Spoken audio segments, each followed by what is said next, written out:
Paz e bem, senador Chico Rodrigues, que está presidindo essa sessão, muito obrigado. Quero cumprimentar senador Cajuru, senador Espiridião, a mim, muito obrigado por fazer essa permuta. Demais senadoras, senadores, funcionários da casa, assessores, você que está nos assistindo, acompanhando nossos trabalhos, brasileiro, através da equipe da TV Senado, Rádio Senado, Agência Senado. Olha, senhor presidente, Martin Luther King, o grande humanista e pacifista, e nessas horas que a gente vive sombra, que a gente vive treva, e é isso que o Brasil, infelizmente, está passando, a gente tem que relembrar, em épocas macabras, de injustiça profunda, o que é que esses grandes inspiradores de uma época nos ensinaram. Então, Martin Luther King dizia o seguinte: uma injustiça em algum lugar é uma ameaça à justiça em todo lugar. O que é que a gente está vendo no Brasil? Uma caçada implacável a quem é conservador, a quem é de direita. Isso aí não interessa. Eu estava no Museu do Holocausto aqui, que é um memorial no Senado Federal, é incomparável, claro, a situação, a tragédia que aconteceu, mas mesmo que a gente faça um paralelo distante, são 6 milhões de pessoas dizimadas. Está aqui, e só vai até sexta-feira. Você que é de Brasília, ou que está passando aqui pela capital federal, é aberto ao público, gratuito, venha conhecer essa realidade. E eu fui agora na hora do almoço, passar para conhecer essa exposição e fiquei, assim, impactado, mas ao mesmo tempo me lembra um pouco os inícios de uma perseguição que está causando morte de brasileiros, inclusive. Haja visto o Clezão, que morreu na Papuda, com pedido da PGR para soltar, e nós tivemos aí um brasileiro morto sob a tutela do Estado. Senhor presidente, Marco Alexandre, que é de Uberlândia, e eu estou tendo a oportunidade de trazer aqui no plenário do Senado a sua filha, Tabata, e Jane, que é advogada, está há 2 anos, quase 2 anos, preso na Papuda, sem denúncia. Não foi ainda analisado o processo pelo ministro Alexandre de Moraes. As testemunhas de policiais legislativos aqui não foram encontrados, que viram que, assim como o Clezão, ele entrou no Senado, mas as imagens não foram liberadas. Mostrar que ele não quebrou nada, que ele estava apaziguando aqui dentro as pessoas até para sair, 2 idosas que vieram de Uberlândia com ele. É importante dizer, e eu tomo a liberdade aqui, a sua filha que ele teve a oportunidade de conhecer na prisão, esse é um tempo que não volta para essa criança, para a esposa, para os outros filhos, são 3 do primeiro casamento.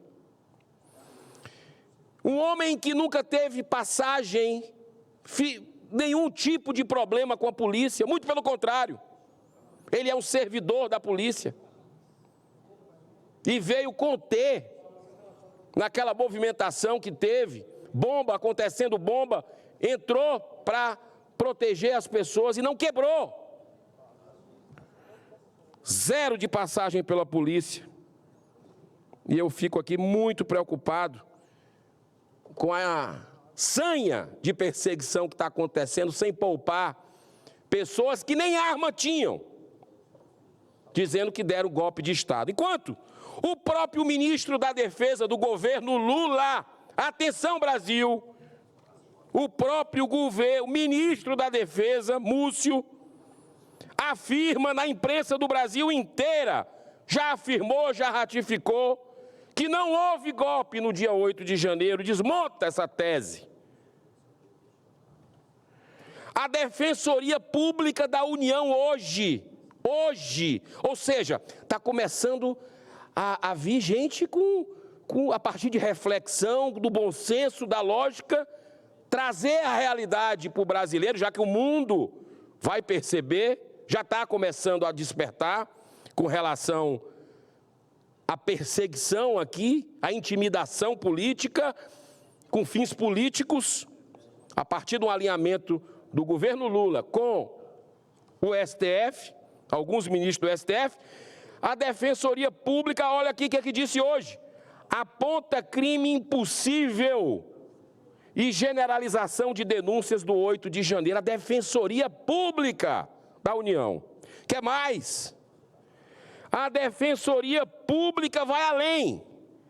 Diz que Moraes viola direito de ré pelo 8 de janeiro. E não é só com a senhora Giovana Vieira da Costa.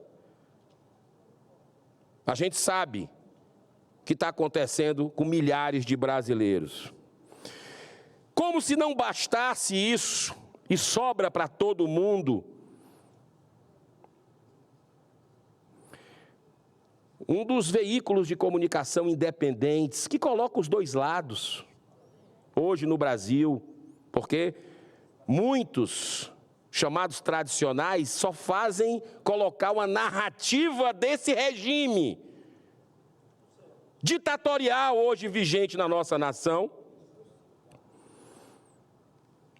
Olha só o que a Rádio Auriverde, através do comunicador Alexandre Pitoli, sofreu ontem de um veículo identificado, carimbado, veículo a serviço desse regime, e que já, inclusive, vazou informações roubadas, que é a Intercept. Fez perguntas intimidatórias ao jornalista, querendo armar uma cama de gato. Cama de gato. Como a gente já viu dentro desse processo, outros veículos, até a prisão do Felipe Martins, que jornalista veio dizer que ele viajou, armou a cama de gato para mandarem prender ilegalmente Felipe Martins. Isso vai dar muito o que falar no mundo, essa prisão indevida, injusta. E aqui a Rádio Auriverde, o senhor Alexandre Pitoli, uma série de perguntas. Olha só as perguntas. O senhor defendeu Josiel Gomes de Macedo, foragido da justiça brasileira, após a condenação por participação dos atos golpistas, ou seja, já diz que foi golpista, a opinião, a pergunta já é uma pergunta capciosa.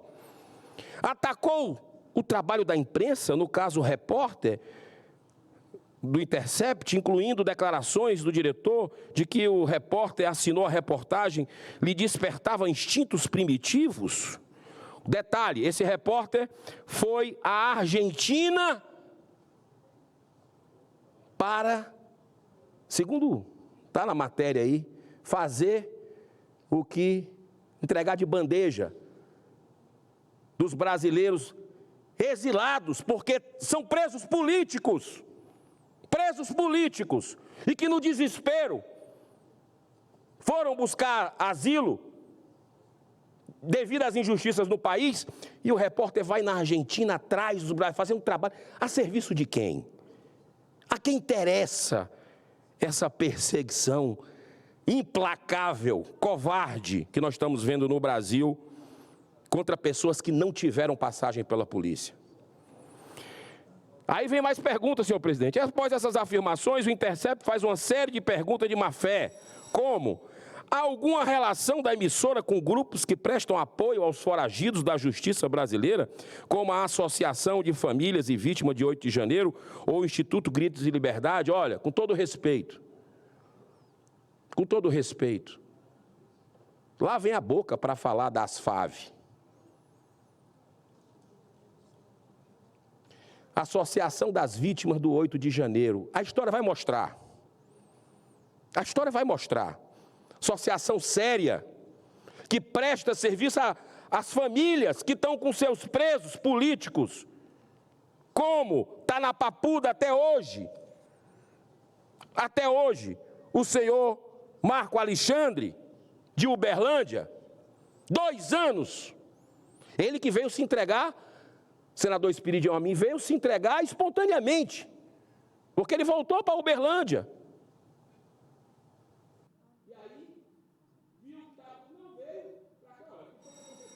para encerrar. E pegaram ele e deixaram 2 anos lá. Como tem a Débora do batom, que também vai ser julgada agora, como tem casos absurdos. Ou seja, olha a última pergunta aqui. A Rádio Ouro Verde presta algum tipo de apoio material aos foragidos? A emissora já exibiu pedidos de doação a foragido? Tudo cama de gato. A caridade que se faz e se fazia outras épocas aí, dessa turma que está no poder e não quer anistia, mas teve anistia e não tem o mínimo de compaixão com a injustiça. Porque na época eles pegavam arma, a turma da esquerda. Arma, sequestrava banco, sequestrava embaixador, assaltava banco. E aí, não se prestava apoio, não tinha várias ONGs prestando apoio à turma da época da ditadura. Por que não pode agora? Porque são conservadores de direita. Por que não pode agora?